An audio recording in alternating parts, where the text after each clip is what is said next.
Good morning, everyone. It is International Friendship Day today. So I'm doing a special live because anxiety and depression is partially about relationship. It's about relationship with yourself, but it's also about your relationship to the world and to other people. And friendships are a big part of us finding our peace, our wellness, our safety, and our calm.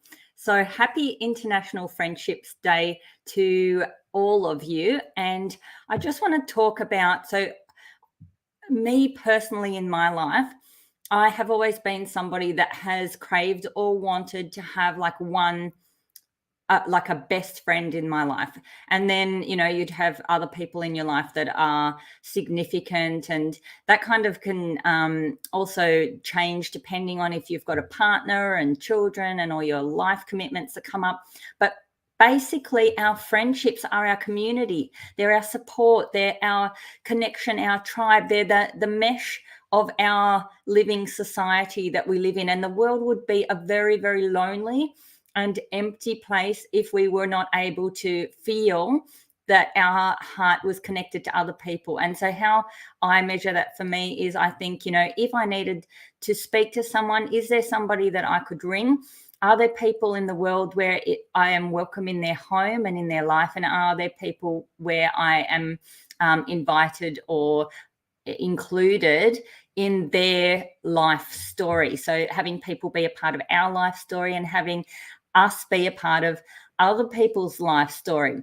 So I believe that we find our tribe based on our vibration. And in my past, I can think of like all the best friends. So I've had probably three also main best friends through the years, and people have come into my life and then they have left my life. And that doesn't mean that I don't know who they are anymore. It's just that the relationship changes. People take different pathways, whether that's circumstantial pathways like moving to different countries or having children when other people don't have children, or just how our opinions and experiences shape us. But having had different friendships along the way, and then those friendships then sort of separating over time and new people coming into our life, it's kind of like you can start to understand that there's a flow with people.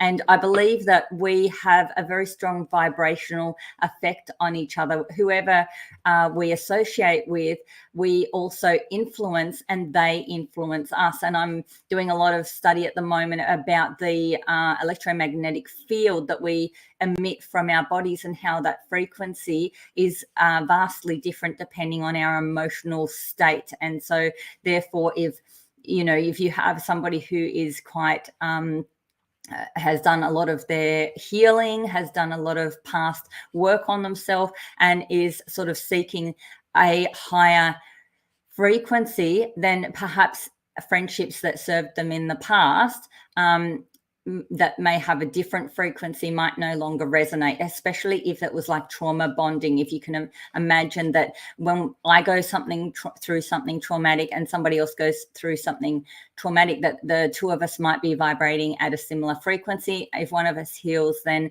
that can shift the relationship or the friendship. So we do affect each other vibrationally, and we all are part of that communal support. So lifting each other up, and obviously sometimes we also drag each other down. And so it's really important to be aware of our energy in friendships, that we're around people who are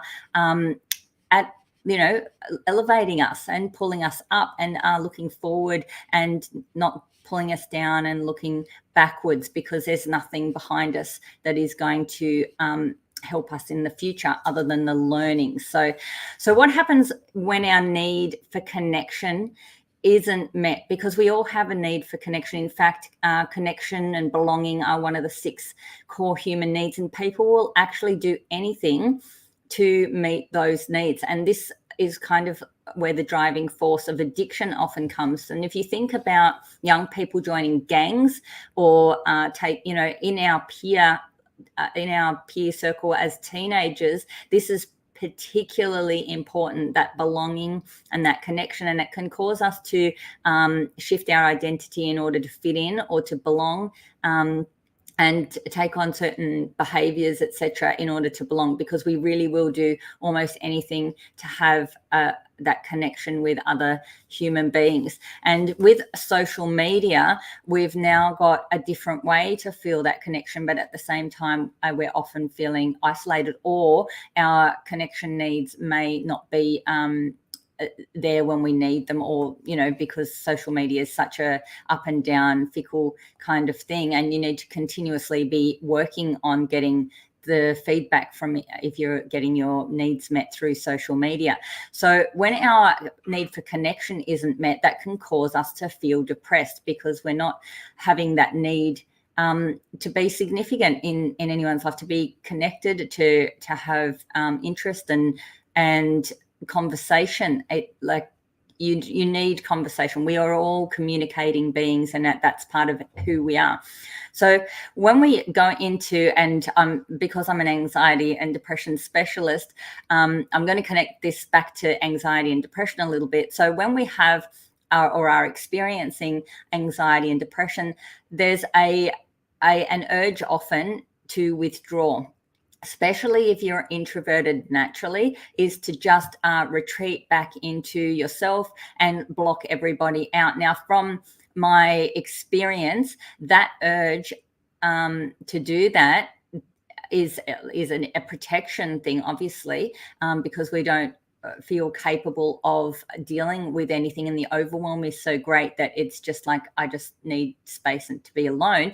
However, when we have close friendships that can come and sort of pull us out of that, that's a really important role for friendship. If you are friends with somebody who does suffer anxiety and depression, is to not take the rejection personally, and to continue to offer support and to reach into that darkness and to that barrier, like push through it a little bit, because just because someone's pushing people away doesn't mean that they don't need the care, the support. And in fact, a lot of times when people withdraw, once they've withdrawn, they say, well, no one actually cared that I was gone. No one noticed that I withdrew. And so that can be a very impactful feeling of rejection. So even though we push people away, we then are the ones that can end up feeling rejected. So it's good to be aware of how that works from a psychological perspective. I know my son has been in the past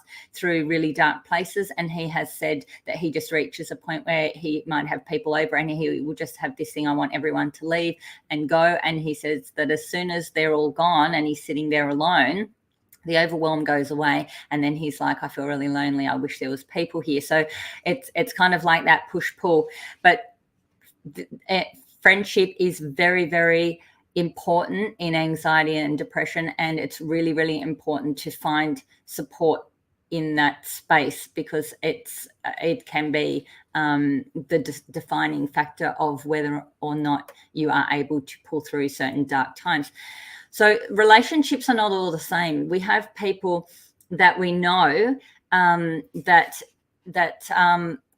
are in our circle, but we might only know them like the top surface. So it's kind of like, I know you, I know your situation, I know the stuff that's on the top level, but I don't know the deepest parts of you and what you're truly about. So even people that you meet through work or through, social, like situational opportunity for having relationship, we can have many acquaintances and still have no friends. So the other side of that is where we have deeper friendships, deeper relationships, and this takes time. It's not something that you can instantly achieve, although there are some people who are very good at building deep relationships and can make people feel very connected very quickly. So they will be able to like pull somebody into that personal friendship thing. I believe that we all have our levels of barriers of protection, of shields around us, and that we sort of open up to people in stages slowly as we feel comfortable and vulnerable. And a relationship is like anything, it needs to grow and to build. And I remember I had a friend, so I it was actually somebody who had come for a job interview. I had a small business and she came to work for me, and we began to talk, and we'd talk at work. And then one Saturday, she had invited me to a few things, and one Saturday she had come over and she was sitting at my kitchen bench, and she said to me, I'm so glad that our relationship has moved to the next level. And I was like, next level? What do you mean? Like, I just had no clue at all. And she said, well, I decided I wanted to be friends with you. And so I've been, working at building our relationship. And so now I'm here at your house on a Saturday, which means we're now at the next level because it's outside of work time. I've got no other reason to be here than to connect with you. And we're talking about personal stuff. So I'm now in your personal world. And so I'm still friends with her, like, I don't know what it is now, 15 years later or something. and she's lovely, even though she's now, 3 hours drive away from me, and we only can speak on the phone at the moment. But it was a real eye-opener for me that building a relationship actually takes a proactive approach. Another friend of mine that also I worked with when I was an employee, she told me that she decided in the first 3 days, I want to be that girl's friend. I think we were in our 20s. And so she did the same thing. So it seemed that I was a bit clueless on the friendship front, and other people were kind of saying to themselves, I'm going to make friends with her. And so whatever friends I had just happened to be the people that made friends with me. But it was an alert to me that I could also be proactive in making friendships. There were other times in my life where I made friends and I was actually the person who initiated, but in those situations, it was out of a need. And each time it was in a trauma situation. So the first one was I was 19 years old. I was pregnant with my second child, and my partner had just sort of dumped me and left me and gone off doing all sorts of other things. And I was in a really heartbroken, painful, lost state. And I was attending this play group for young women under 25, like young women with kids group. And there was this woman that lived, a girl, she was only my age, but a girl that lived just around the corner from my mum, like literally like 20 houses around the corner.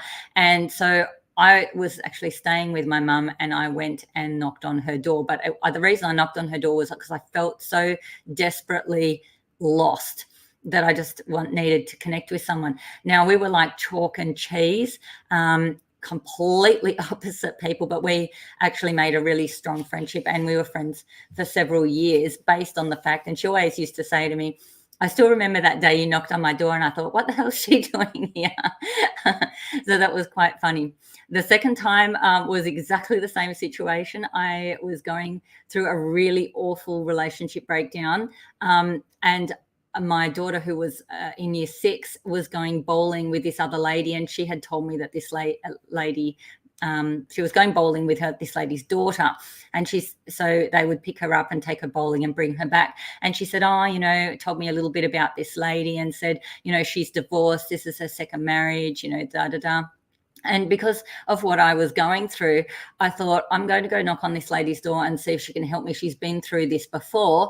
And I knocked on her door and I said, hi, I'm Amy's mum. I was wondering if, you'd have time to have a cup of coffee or a cup of tea. And we ended up being really close friends for several years as well. And then she moved off to Perth, and so that kind of put the stretch in the relationship there. But it's interesting that I have intuitively created friendships in my times of need, and that other people have then built other friendships with me. So it is a proactive approach. You do need to reach out into people's lives and be able to get past that top surface layer of stuff. So in my situations, what better is to be in a complete state of traumatic mess, and then go and just go, this is me, mess and all. And obviously in both those situations, those people that I chose to connect with could relate and were able to build a relationship with me. And of course, the support was both ways. So how to deepen relationships is to be raw, be real, reach in, reach out, open up. I find even the fact when I have clients, like I can feel quite connected to my clients because, of course, we're getting to know each other. We're getting past the surface level stuff. You really have to get past the surface level stuff and invite people in to see your vulnerability and to experience who you really are. Not just, your problems, but also your dreams, your hopes, your joy, your fears, we have to relate to each other. If I cannot connect with you on a personal level to feel like you understand me, you know me, you like me, you trust me, and I understand you, know you, like you, trust you, and there's that connection, then we can't have a deeper relationship. We can't have that familiarity. So we all seek familiarity. Familiarity is like a really it's a safe pathway. It's the known. So you have to build familiarity. Something's unfamiliar and then it becomes familiar through use and practice. And when I say use and practice, I don't mean using people. I mean the connection, practicing that connection with somebody on a repeated time frame.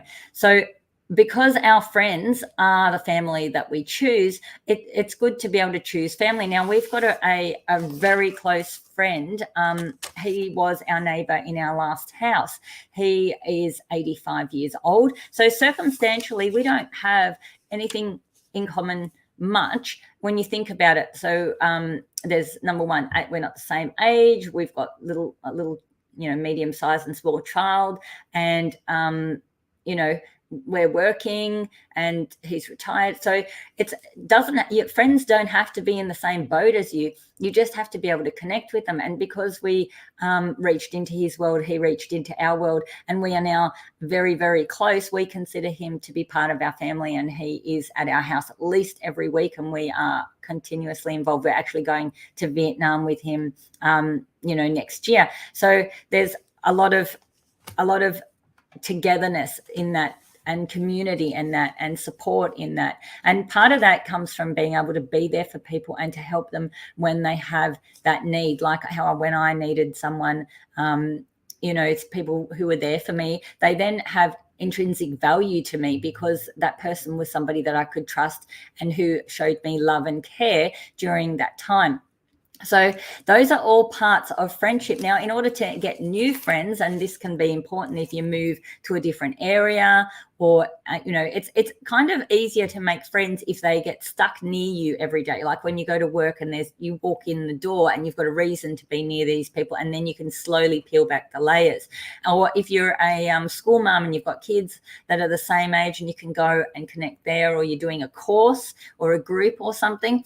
Now, you have to be proactive in seeking that stuff. So I changed my area, my location, moved an hour away from where I was living. That was because of Nick. So we lived an hour apart when we met 10 and a half years ago. And because he lived closer to the city and all that sort of stuff, work convenience, we moved into his house, not mine. And now I've had a total area change, and so has Amelia. And we've obviously got Ollie now. So being in that, I connected with people who were, when I had Ollie, I went to playgroup and started connecting there. And it's about just reaching out and talking and being involved. Now, I feel like I could be much better at building friendships, because I could be putting a lot more time into that reaching into the actual physical world, because a lot of things are just messaging these days. And like even the other night, I was talking to a friend who actually used to be a client, which to me, if I was a psychologist, there'd be some kind of legislation that would say that was not good. But however, because I'm not a very rules-driven person, I have no qualms about that. So I text her to say, how's this going? And she, next thing my phone's ringing and she rings me up, and I was like, it made me realize that no one rings anyone. No one rings anyone. So when someone rang me, I was like, is it an emergency? Is something wrong? And so I answered it, and we had a beautiful talk. And then yesterday I had a lady that I used to work with, a beautiful lady. She had watched one of my lives, and after listening to my live, she just she'd made a comment on the post, and then she gave me a call, and I said the same thing to her. I said, people do not ring people anymore. We just message and text and, interact on social media. And I really encourage you to pick up the phone and actually have conversations with people. Be that person that does make the phone call. Nick, my partner, he is a sales manager. He's got his own company. He built the company from zero, and he is a very old school, strong believer in pick up the phone. Just pick up the phone. Don't send an email. Don't send a text. Pick up the phone. Get into somebody's ear, into their senses, into their world, and take the time to have a back and forth conversation. Because the thing with text is it takes time. Number one, interpretation of reading is different to how with voice, and with a voice you can communicate so much more in a conversation than you can via text. So that's me on friendship. I love my friends. I believe that we are all, basically, I have a saying that says a stranger is a friend, just a friend you haven't met yet. I know that doesn't fall in well with the stranger danger thing, but the truth is that every human being has hopes, dreams, thoughts, wishes.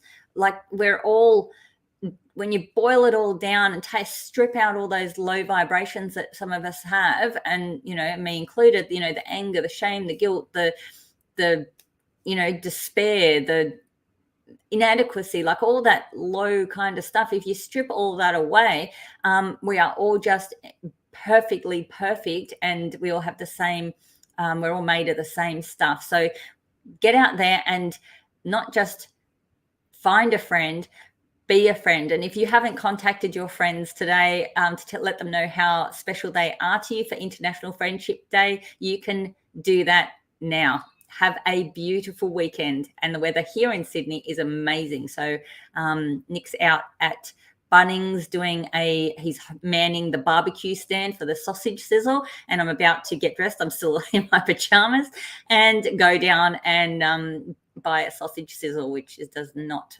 fit in with my one meal a day that I'm doing, which I'll talk about later. Have a good day.